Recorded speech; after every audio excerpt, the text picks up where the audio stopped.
இந்த அறிகுறி வந்தா முருகன் உங்களை நினைக்கிறார். உங்கள் வாழ்க்கையில சில நேரங்கள்ல அப்படியே காரணமே இல்லாமல் சில விசித்திரமான அறிகுறிகள் தோன்றும். அது சாதாரணமா? இல்ல. அது ஒரு தெய்வீக அறிகுறி.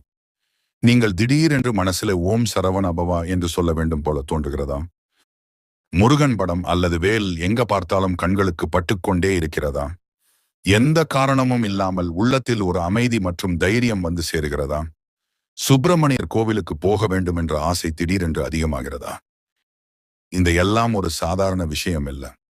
இது முருகன் உங்களை நினைத்து உங்களுக்கு அருகில் இருப்பதற்கான சின்னங்கள்.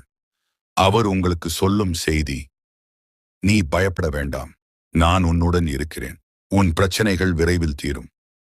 இப்போது நீங்கள் செய்ய வேண்டியது, தினமும் 11 முறை ஓம் சரவண பவா ஜபம் செய்யுங்கள். ஒரு சிவப்பு மலர் வைத்து முருகனை நினைத்து பிரார்த்தனை செய்யுங்கள். உங்கள் மனதை நம்பிக்கையால்